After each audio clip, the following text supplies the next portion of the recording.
I think it says we started streaming. It's going to start a new one on YouTube. So I'm going to have to label it a part 1, part 2 later. Yeah.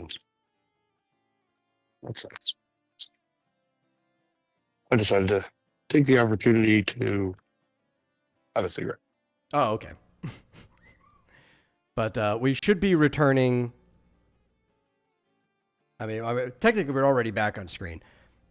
I'm just kind of stalling a little bit while you're smoking your cigarette. Maybe give some people time to get back in here.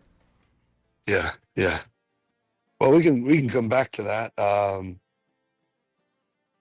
Anything else interest you in the state of play? Anything else interests me in the state of play? Yeah, like I said, there was a lot of things. There was Grasshopper Manufacturer had an announcement, which is Romeo is a Dead Man is gonna be coming, which looks interesting. I don't know if I really like the art style from it. It's something that I'm gonna have to maybe adjust to, or it might be enough to make me not play the game at all. I don't know. What even weird. is that? So it is an action game made by the Suda 51. I think, yeah, Suda 51's directly involved in it, but it's a studio regardless. So it's like the No More Heroes, Lollipop Chainsaw, those type of stuff. But it looks, at least some of the stuff I've seen from the preview, I haven't watched the whole thing. Maybe the gameplay doesn't look like this, but at least from the animation, it looks kind of Adult Swim animated, right? Where it's like it's clearly 3D models, but it's flattened and it's got an outline. But because of the shape of the models and how thin the outline is, I was like, I don't know how I feel about that. But I also have not watched the whole thing, so it could be something that's just the cutscenes. Well, I thought, did you see? This is slight deviation, but did you see the tech demo, like sort of Witcher 4? Yeah, I saw it. I wasn't impressed by it. So, well, I was pretty impressed, but I was like, it's not the Witcher 4. It's a tech. They even said that's why I wasn't impressed by it, because it was just a tech demo. I'm like, yeah. But even as tech demos, I've seen better tech demos for things the game's never going to look like. Why do I care that your game's never going to look like this, you know? Yeah. I don't know. I thought it was pretty impressive, but like, it's also theoretical. It's just like everything was totally pre-rendered. Scripted. I mean, this is what we want the game to look like. Yeah, it's like pre-rendered is just what's the like? That's not how a game is going to work. It's like it's great for a movie, I guess. I don't know. I mean, parts of the game can look like that if we decide to step backwards from rendering scenes in game and have like pre-rendered cutscenes, but then only your scenes are going to look like that. Yeah. Yeah. So it was kind of neat that they were like here's the other thing that was like so unrealistic, and I think it's something we may have in the future. Something I've thought about is that like the NPCs were like going about their lives interacting with each other, which affected other things, but like you would have to have them driven by AI. You'd have to have all these AI personalities, doing things. Like it showed people negotiating in a fish market and stuff, and I'm like, unless it's like pre-scripted, it would have to be. I mean, I don't. Or like random seeded events or something, right? Where you have like thousands of possible scripted events that could happen. Yeah. I mean, the way they portrayed it, it was like, okay, maybe in 5 years, maybe in 10, we could do something like they were showing, but it's like, no, that's not going to run on the PS5. They're not going to have like 100 AIs. No, that won't happen at all. The Sims has that. The Sims doesn't have that. So what he's talking about is different than what happens in The Sims. Yeah. Now, they could do things similar to what happens in The Sims, though. if they want to Yeah. leave it pretty light, right? Because The Sims, they have very basic functions that they can do, not necessarily at random. It's almost like every sim becomes its own smaller algorithm, like a logic tree based on its the stats and traits of it at that given point in time. You could do that easily. Now, it won't have full conversations with you without some type of language model behind it. But that actually might be easier, though, if you just give it that type of sim level interaction and then tack a language model on top. That could work. I mean, they could, like you said, they could have. It would be incredibly expensive, and they'd probably never make their money back. Yeah. Hundreds or whatever interactions that are pre-scripted, and it just does them at random or something. But yeah, the way it was portrayed, it was like, just people essentially reacting to the player character. She ran into a guy that was carrying apples, and so he had to like stop and pick up the apples, and then Yeah. and then that affected his next interaction with someone else who may have,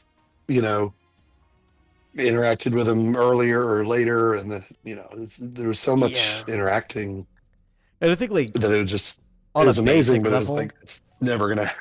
Yeah, like on a basic level, that's not that hard to comprehend, right? Like in some way, games have been doing that forever, but to the degree that they want it to happen, it's like what is powering all this? Yeah. Where's the log of all these computations that are happening? Yeah, I mean, it has to have been. Well, obviously, the tech demo was totally pre-scripted, and they had this interaction, like just one specific thing happening. But it's funny because people are like, "Oh wow, I can't wait for The Witcher 4." I'm like, that's not going to be The Witcher 4. Sorry. Yeah, you might have like some of that to some degree in there, but it's not going to be the way the tech demo looks. Yeah. Hold on one second. I'm switching to this. Yeah. Bum bum.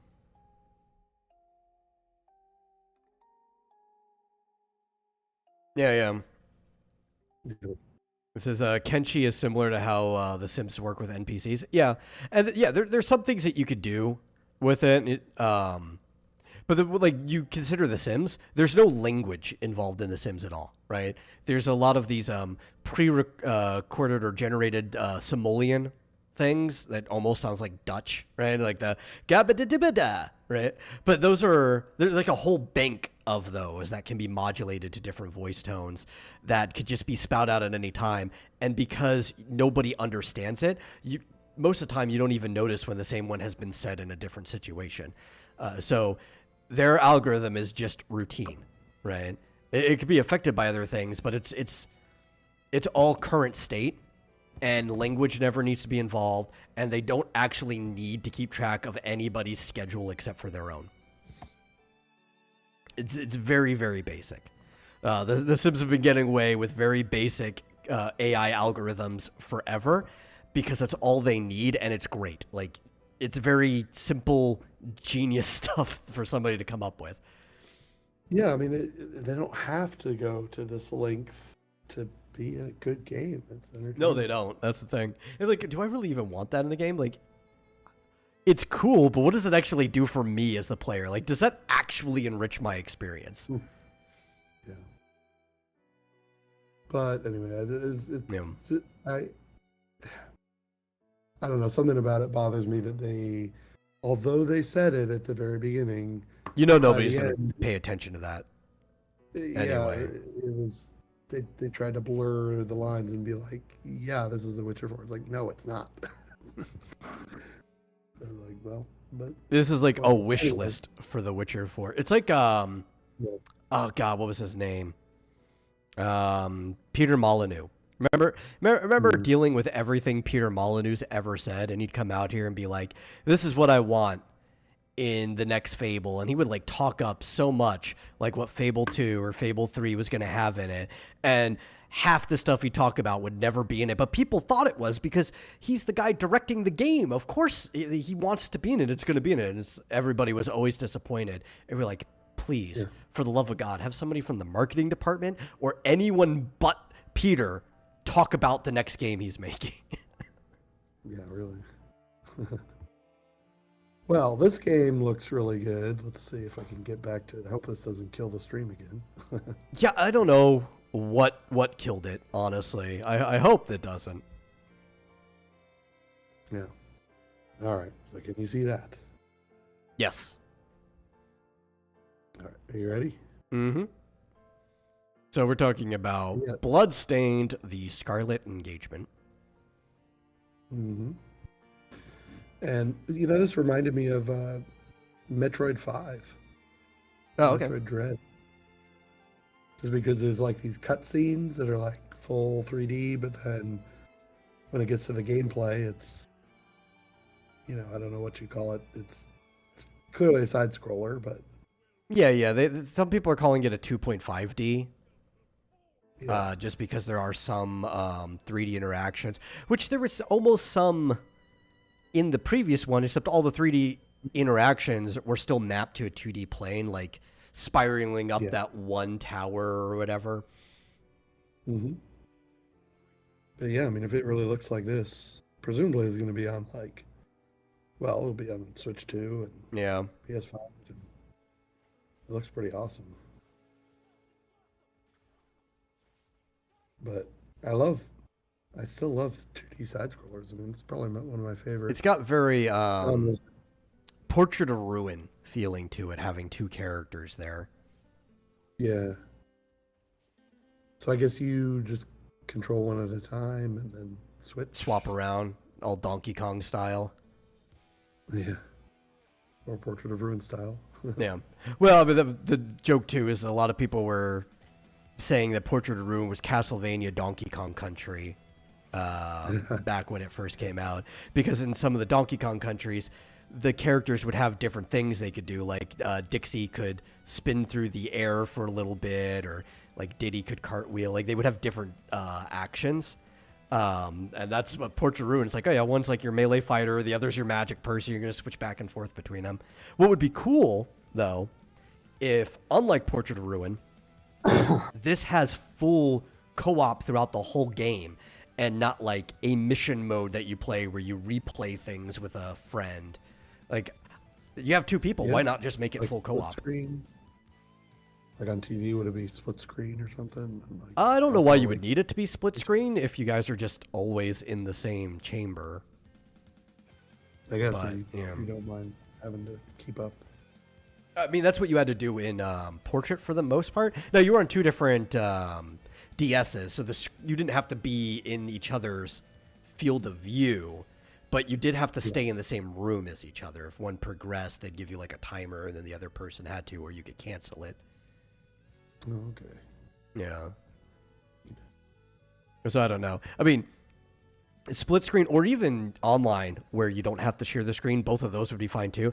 I would actually like it if you could just, abandon each other for a while and go explore different parts of the castle. And it's like, oh man, I hit a tough spot where it would probably help to have my partner. We should regroup. Yeah. Yeah, I mean, it's kind of like Core Keeper or any kind of, Yeah. multiplayer game where you can each go off and do your own thing for a while. Let's see. But at the same time, it's kind of like, it kind of ruins the whole point of multiplayer 2D. Yeah. Or side scroll or whatever. And see, Fizz said something about like the more complex AI/physics, the processing power you need.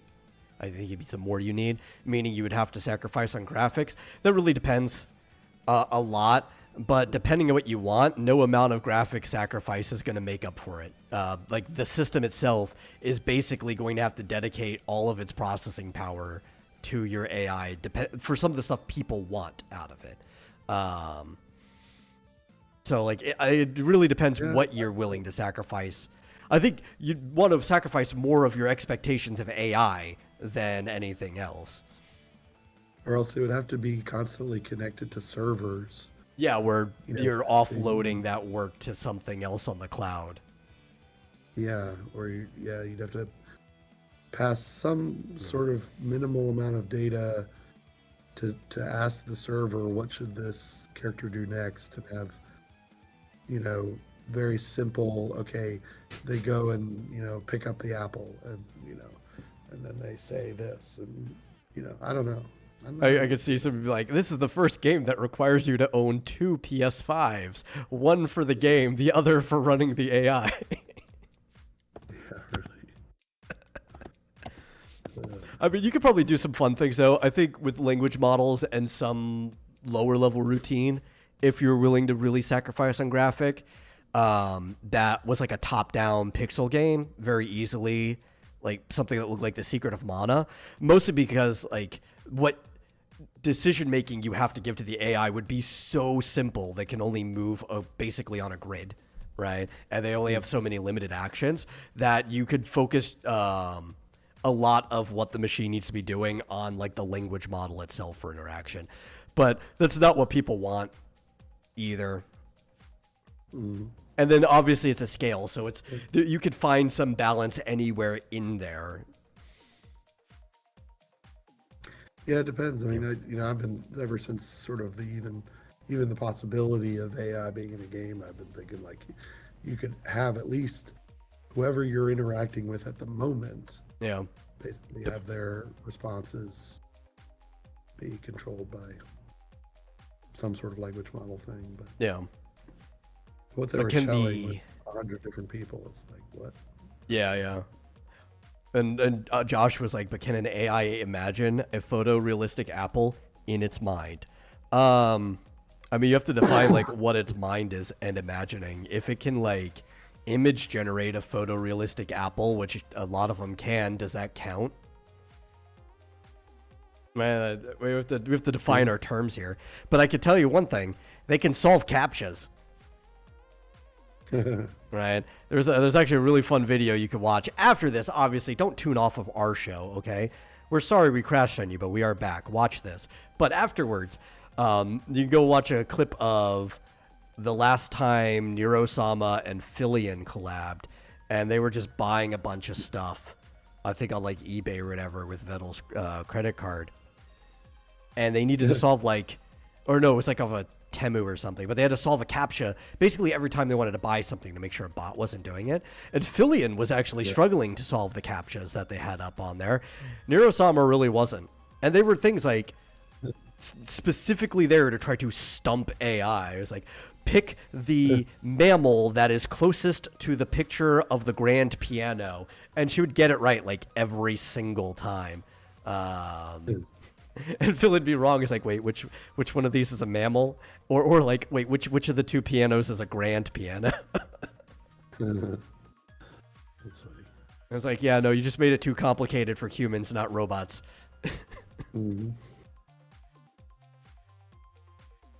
Yeah. Well, so apparently they're releasing a Mortal Kombat collection. Yeah, like a legacy one for all the old stuff. Yeah. I didn't see what was in it. I'm looking at it, and Is Armageddon in it? I don't know, but it does include like a Game Boy. How many? On the Game Boy? I don't know. So there's my love for Mortal Kombat has kind of waned a long time ago. I liked 1, 2, 3. Loved Armageddon. There's a couple other ones that were fun, but it's like as a fighting game, like Mortal Kombat's not even that fun, right? It's not that intricate compared to other ones. There's still some fun things you can do, some combos you can throw. There's still some like general fighting game play there, playing footsies with your opponent, but it's like the most basic fighter that kind of just lived off of how gruesome it was. You know, like that's what sold it.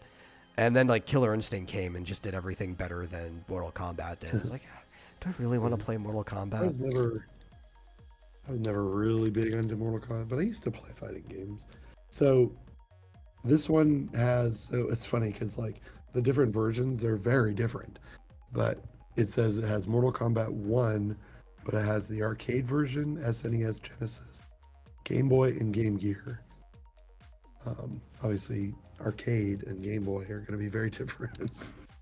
Mortal Kombat 2, like every version, including Game Boy, 3 and Ultimate Mortal Kombat 3, 4 only arcade, Advance, which is on Game Boy Advance, Deadly Alliance, and Tournament Edition.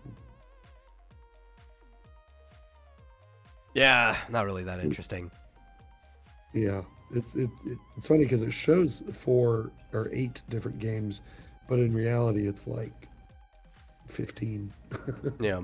I'm not gonna, Like, last time I was interested in playing Mortal Kombat was because I don't really have fun playing that game on consoles or anything either, or my computer, you know? It was probably my brother had bought those one-up arcade machines. Like, oh, okay, I'll play some Mortal Kombat 2 with you on an actual like, arcade setup. And then I quickly grew bored of that too. but you can now play 1, 2, 3, and 4. Well, he had like 1, 2, and 3 on there, so.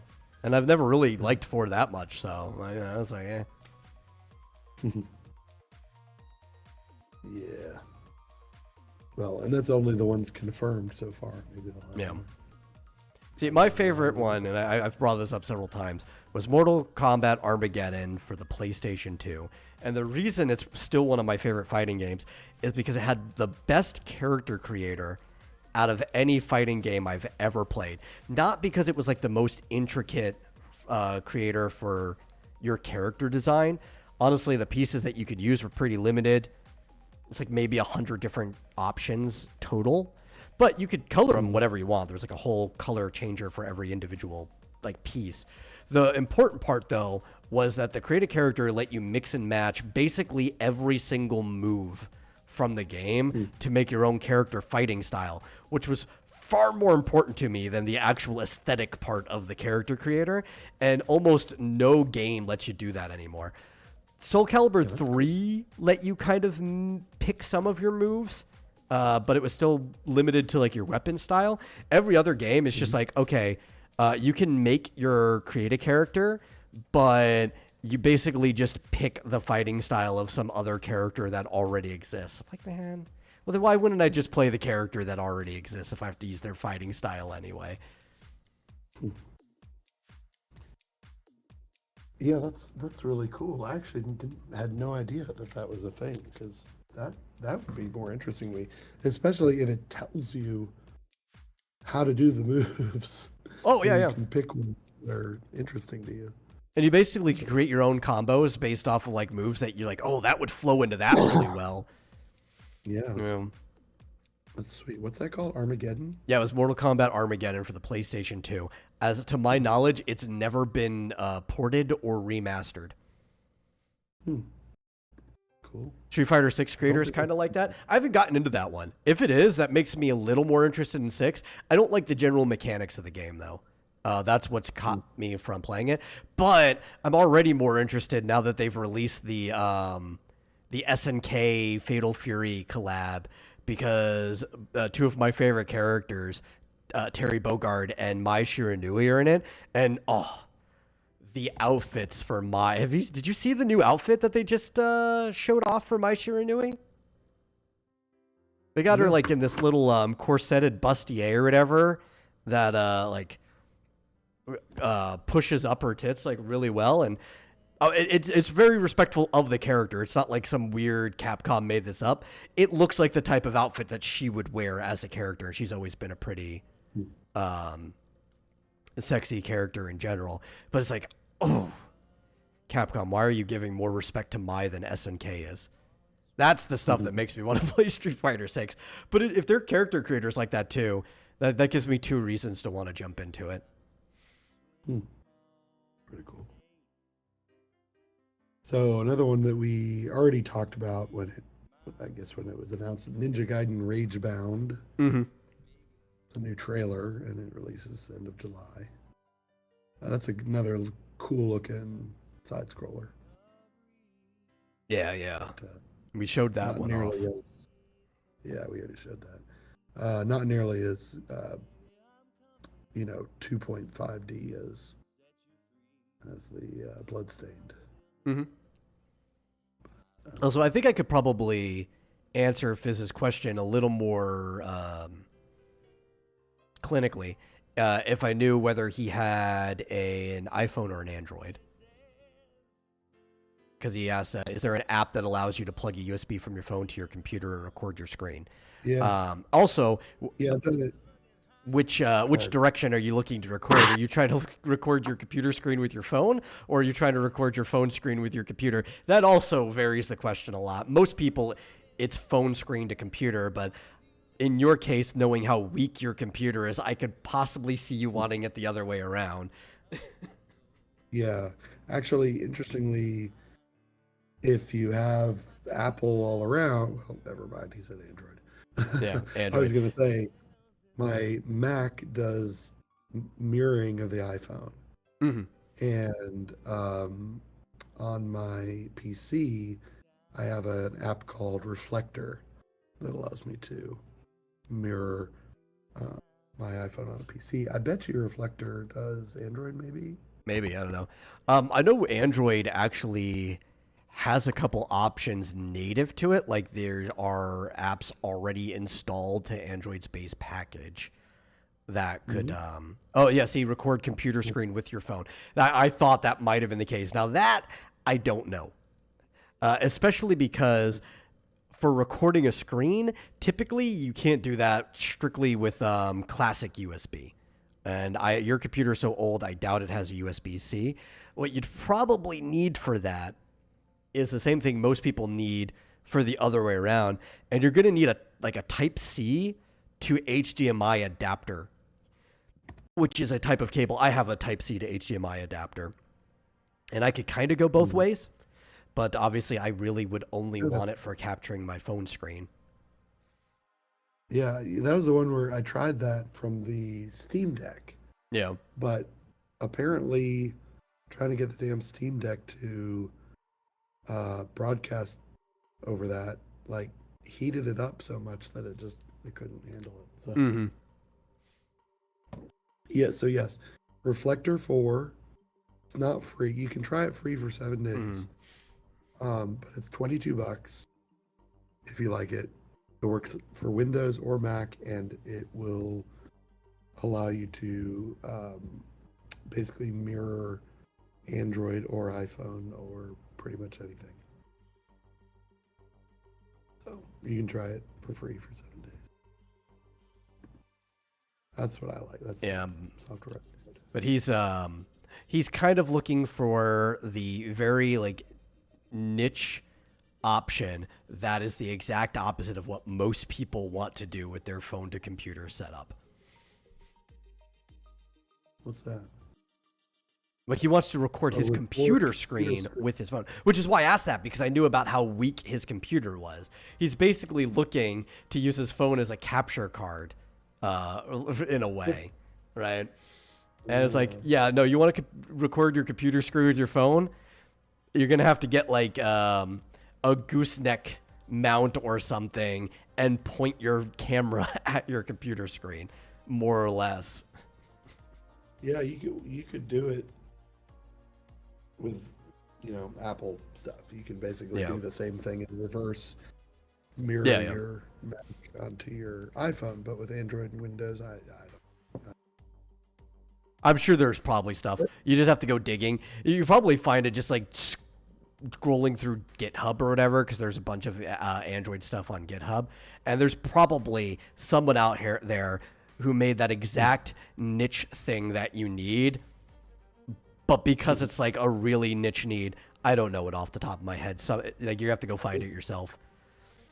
The only thing I can think of off the top of my head would be remote desktop. I'm sure there is a Microsoft, or they probably call it Windows, like the iPhone remote desktop changed its name to Windows, where you connect to the PC either wirelessly or presumably it works over USB. But there's probably some lag. I don't know. Maybe that's not important. Yeah, maybe not. But if you want to think, the one that I brought up, if you want to pull it up, because it's, especially we don't want to risk the stream killing itself again. Romeo is a Dead Man. I did not watch the trailer for that one yet, and I really like Grasshopper manufactured games, and I want to see what the actual gameplay is like. So the one that we were kind of talking about as it died in like as we were coming back on, but they missed half the conversation. Yeah, I was looking at Sword of the Sea. That looks pretty cool. There's a few cool things that were in there that I hope are not going to be limited to just PlayStation. Just because, like, I don't know, it's good to have options. Romeo is Dead Man? Yeah. Is it Dead Man? Yeah, so this is the same production company that makes games like No More Heroes and Lollipop Chainsaw. Or Lollipop Chainsaw. Yeah, that's what I almost said, and that would be equally fun in some ways, I guess. Oh, I had to do a search to find it on the screen. Yeah, I missed this one. Yeah, you see how, like I said, the animation's weird. I don't know if I like it, but I don't know if like the whole game is going to be like this or not. It's interesting, I guess. It almost looks like something you might put on Adult Swim. Yeah. My God.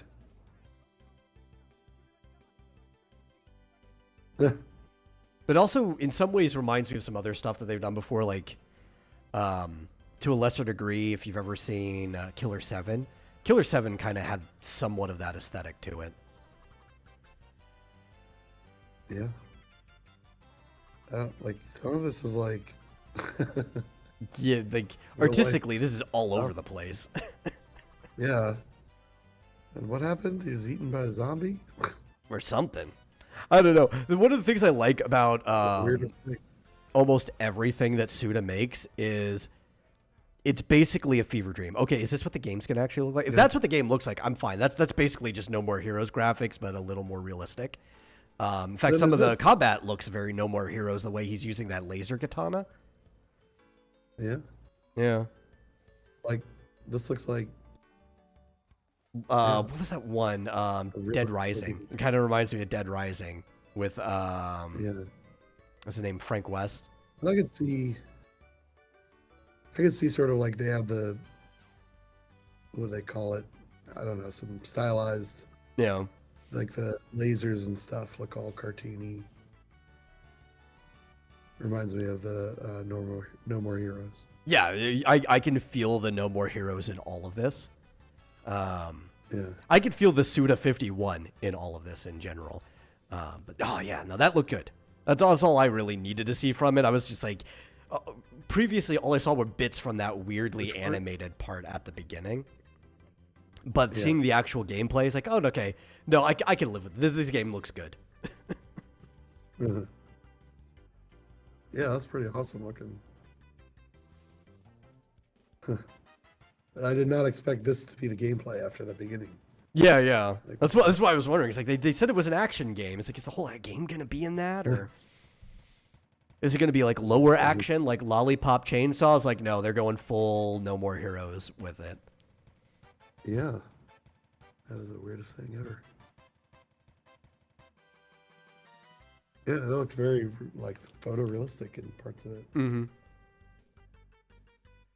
Well, I'm excited for it. But like I said, it's hard for me not to be excited for any Grasshopper or Suda 51 game. Mm-hmm. I kind of even almost felt in my core that opening animated part was almost like a bait and switch. And I'm sure it'll probably come back in some ways. There's probably like an internal, external world thing. There's probably like how Let It Die was with the arcade and then you playing the game inside of it. But I'm fine with that. Like, that looks great. It looks amazing. Yeah, it did look like, because they showed like other little vignettes near the end there. There were like different kinds of games within the game. Yeah, arcade games, which that goes back to TSA, which is Travis Strikes Again, which was a kind of like mini game that took place in between No More Heroes 2 and 3 that also directly connected No More Heroes to Let It Die, because they were playing, I think actually Uncle Death showed up in Travis Strikes Again too, but they was playing a older version of the Death Drive, so it takes place like generations before Let It Die takes place, and you played just like a bunch of video games inside of it. They were hack and slash, like top down, almost like Mario Party mini games or whatever, classic arcade games, but all flavored in the Suda51 style. So I like to see all the connections of what has become the Sudaverse, as some people call it. Yeah. Tough. Which all of them are connected. I think TSA was actually kind of the game that did that, where it even connected like Lollipop Chainsaw, Killer 7. Oh my God, why am I spacing on the name of this game? There's a really good game that originally came out on Xbox 360. Oh man, why can't I remember the name? It's gonna bother me. I have to look it up now. Oh, and I don't want to look it up. I might kill the stream. I'm gonna have to live with it. Or phone. I've got another option right here. Yes, please don't kill the stream. Yeah. Let me find the name of the one I'm thinking of. Shadows of the Damned. That was the one I was thinking of. That's a really good one. About a guy who has to go to hell to like save his girlfriend. A game called Pragmata that looks like, well, it showed like a little girl with a gun of some sort. Yeah, I saw just a bit of that, and it was weird. It had like some BioShock vibes, but it also had some like, what's that game that, No Man's Sky kind of looks like to me. No, I was thinking of, the one with Norman Reedus. Oh, Death Stranding? Yeah, Death Stranding. It kind of reminded me of that in a way, only because it's like I kept seeing the little girl on the back of somebody else who was running around, so it kind of almost had like the delivery boy aesthetic to it. But then it kind of like reminded me of how in BioShock one of the enemies is that there's like I think it's called like the little sister and the big daddy, or whatever, and it's like this huge big Nautilus submariner type character who's in a diver suit, and then like the little girl is on his shoulder. And it's weird because it starts out all very cryptic. Here, let me share at least the second half, because it looks like it gets, I don't know if it's weirder or less weird in the second half, but I'll mute a little bit. But yeah, this little girl shows up. Bare feet.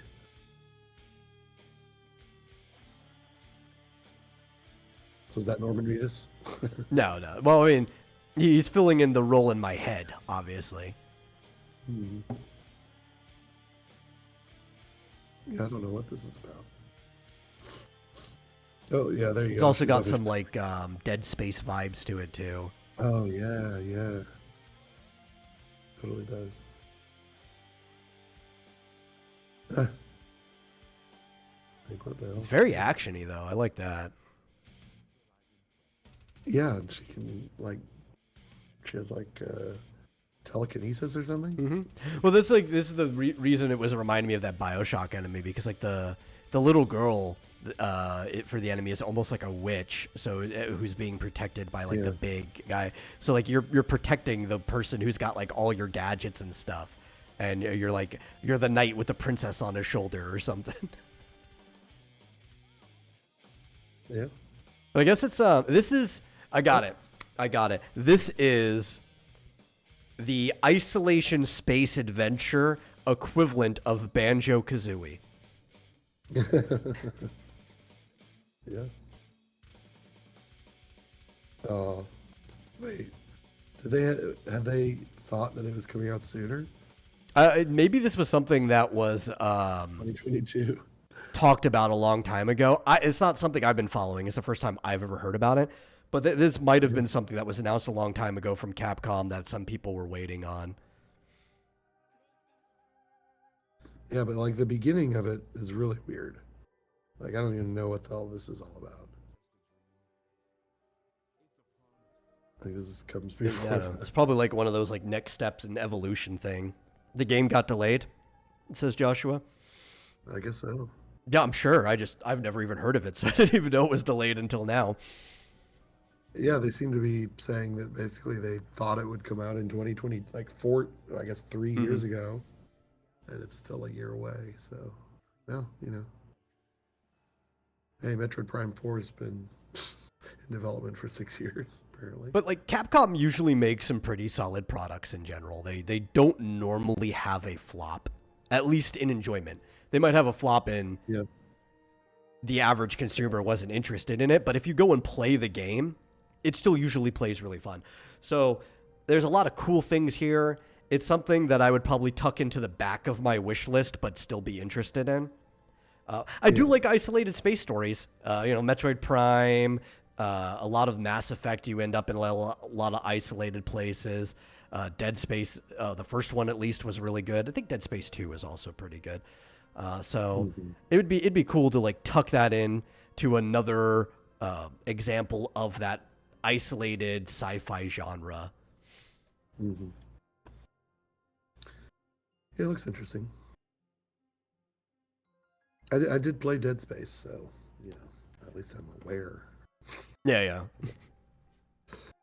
Doesn't look as creepy as Dead Space, right? It's like, I'm sure there's probably some minor horror aspects in the fact that you are just in space and space itself is horror, but it doesn't look like the intent of the genre is horror. It's more of like a action adventure type thing. Yeah.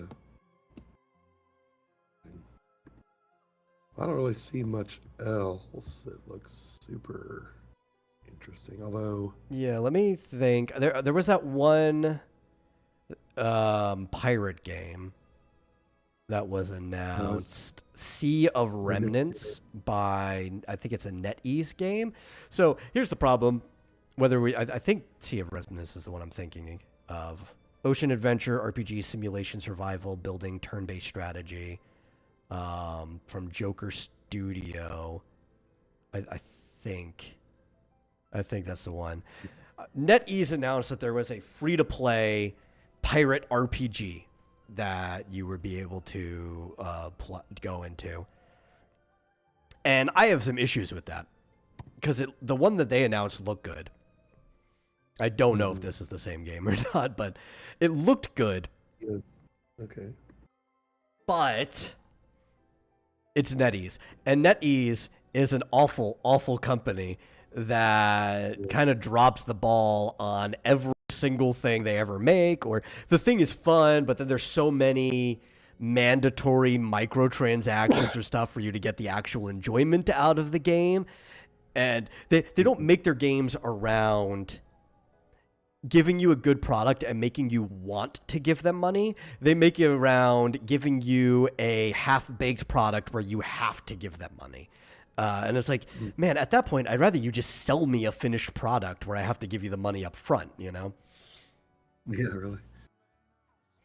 And was it like it looked like a wooden automaton. Yeah. It was just the art style is a bit interesting. This is the one, right? Sea of Remnants. I think that is it. Yeah. Because the style even kind of Well, looks the same. Yeah. With microtransactions, presumably. Let me double check. Because I don't want to be talking shit about something that's not actually being published by them. Because it already looks fun. Yeah.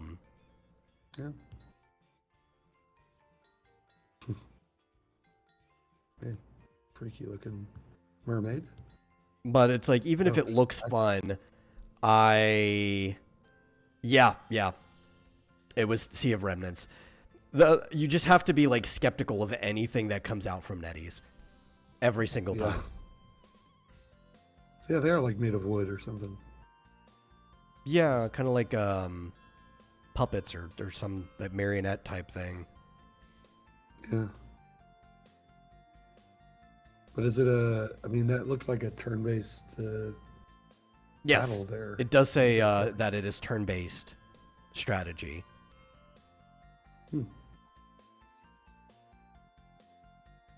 Yeah, everything's coming in 2026. The overall thing is it is an ocean adventure RPG / simulation / survival building / turn-based strategy game. Though Joker Studio has a better way of describing their game, this is an infinite voyage looping between death and rebirth, a journey where we row forward tirelessly only to return to where it all began. So what you really got to hope is Joker, the actual studio making it, how much control do they have to giving you a solid product before they have to meet their publisher's needs for like whatever nickel and diming they have to be. It sounds interesting. What's it called again? It is called Sea of Remnants. Yep.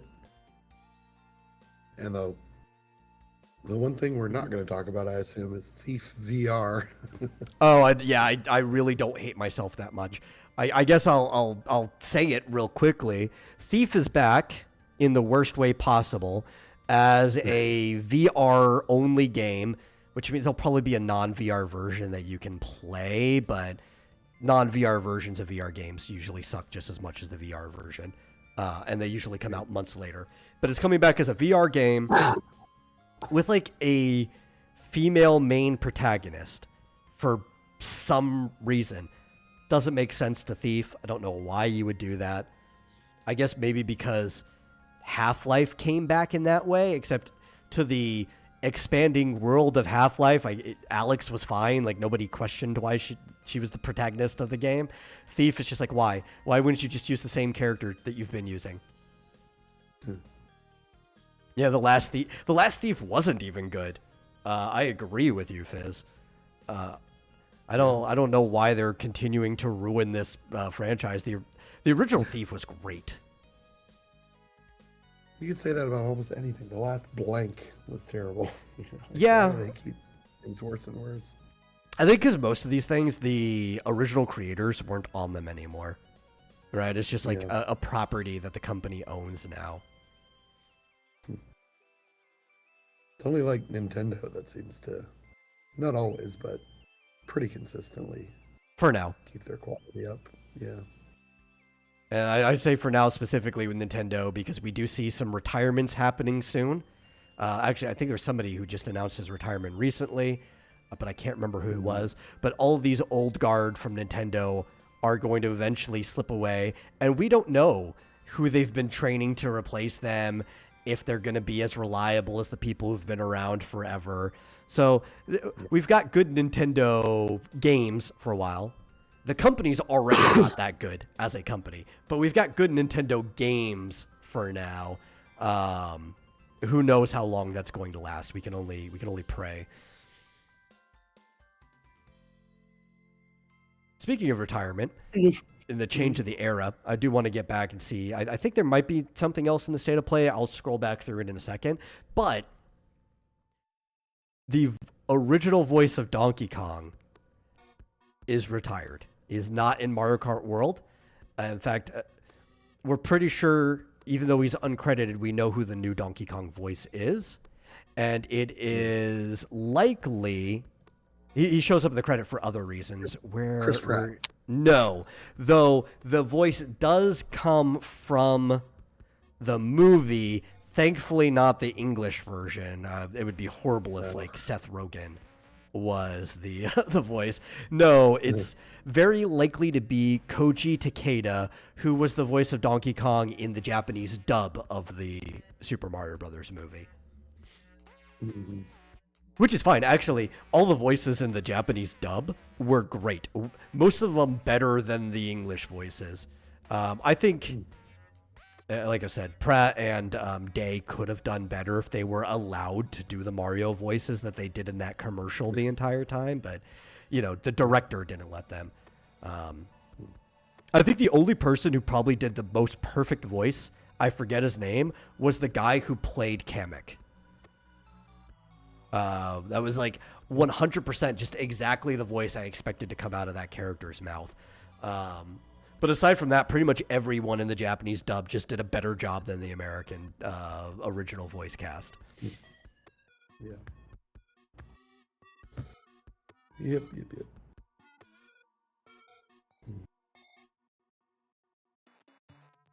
But that is kind of the end of an era in some ways.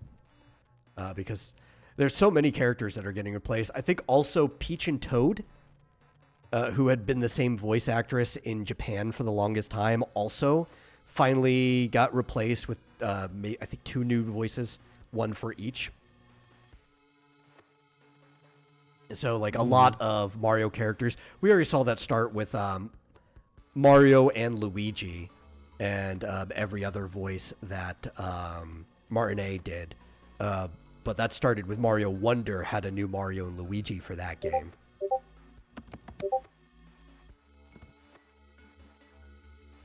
Yeah. I did like that game. I didn't really notice that they had different voices, but yeah. Yeah, the new people did great. Like, Luigi, I could hear a little bit off. But I also think Luigi's voice is slightly more particular than Mario's. I think the new guy who came into Mario basically hit it right on the head. But when if a voice is a little more particular, it's a little more unique, those are the ones that you kind of hear where it's not quite the same more than others. But Mario's voice is like, God, almost everyone I knew in school could do Mario after some practicing. Back in school, you get like the Yahoos down and stuff. Luigi's a little harder. Yeah.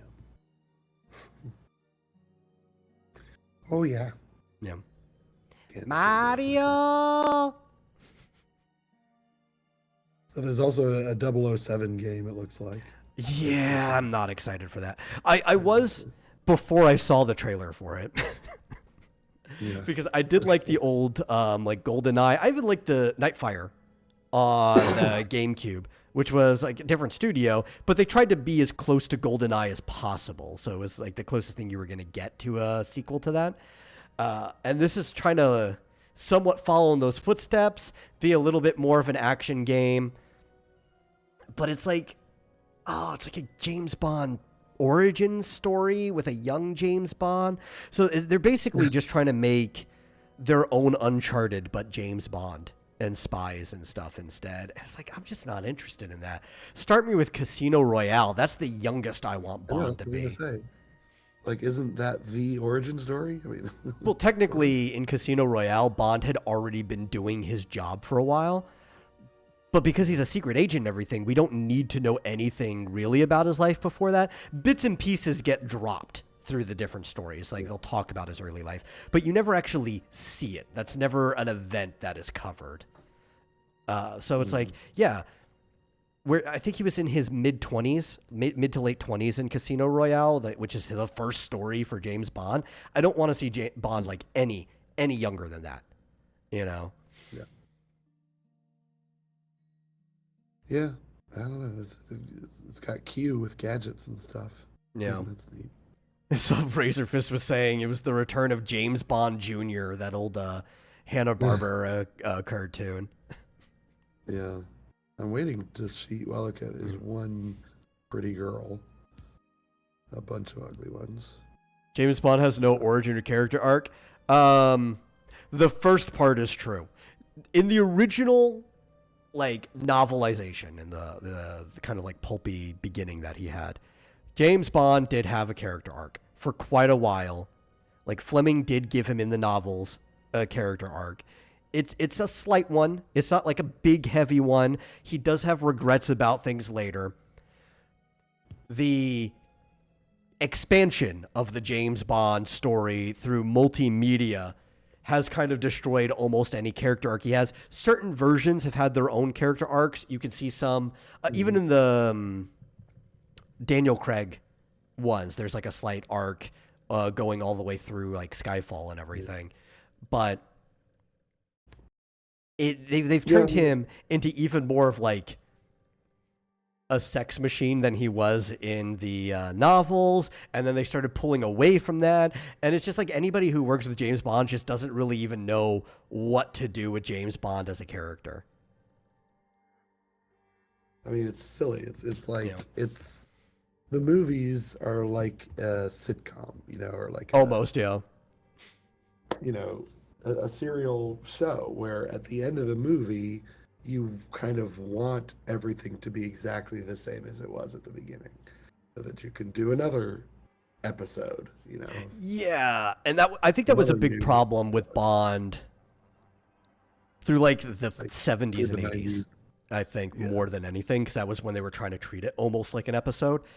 You still did get a little of that in the 90s, but when it did come back with like the Craig one, they were trying to do like a return to form where it wasn't just episodic, where there was like a through line between the different stories. And I do think that's the way you should handle it. There should just be like a straight adaptation of the old books, honestly. And it should be a period piece. I think the thing that really ruins James Bond is people keep trying to bring him into the modern day, which is what this game is doing. It's a modern origin story for James Bond that puts him in today. It's like James Bond as a character doesn't belong today.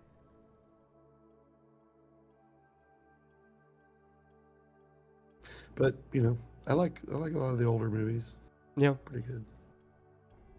I don't think I'm particularly interested in this game. So. I'm not either. I would be. If they said it was a period piece, if it was literally just like Casino Royale and they were starting a whole franchise, even like the general gameplay of, like I said, making an Uncharted game but Bond, wouldn't be the worst thing you can do, because he does a lot of that stuff in his spy work anyway. It's just the whole execution of it is like, you had me and you lost me immediately. Mm-hmm.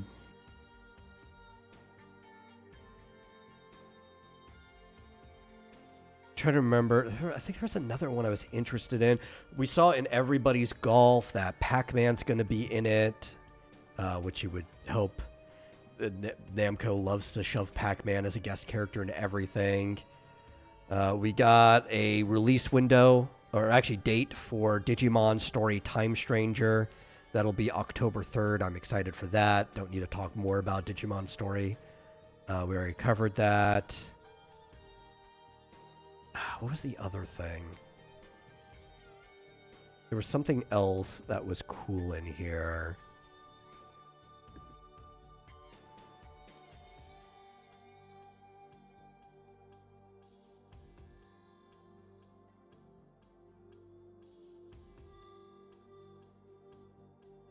Oh, that's right.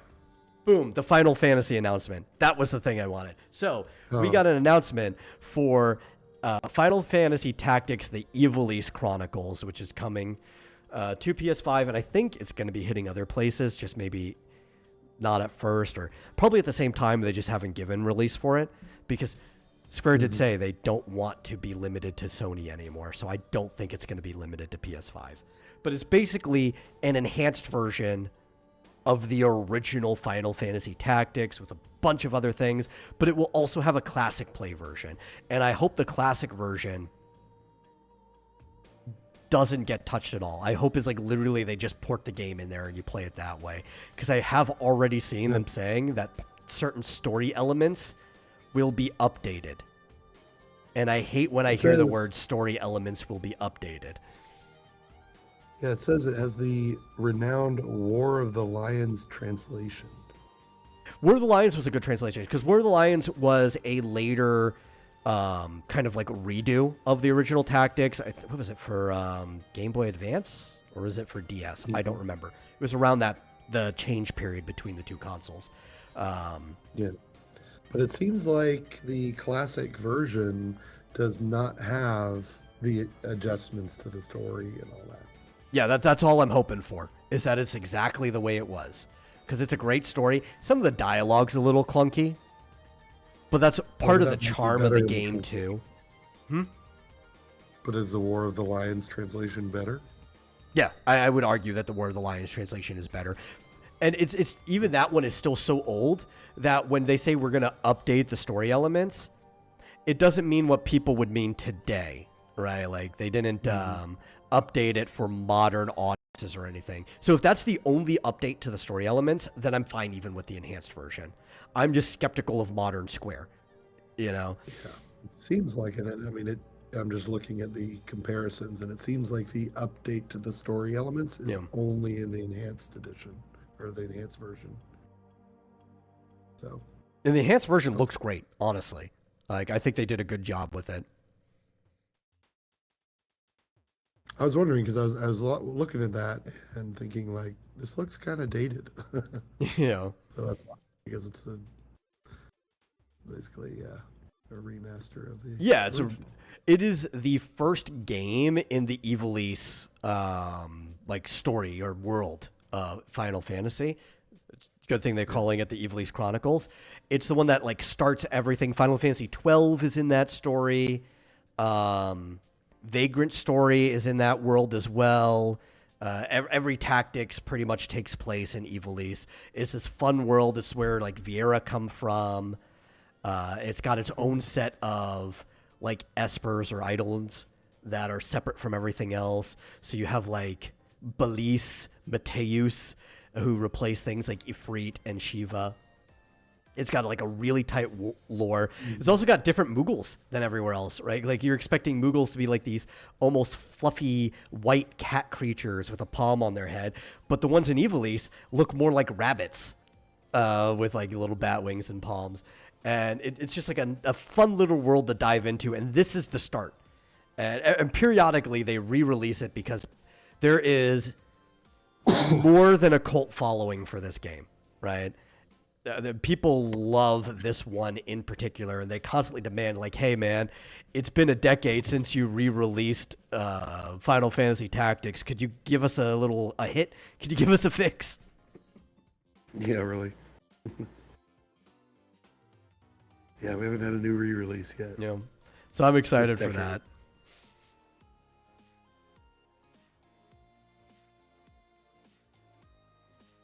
Sorry.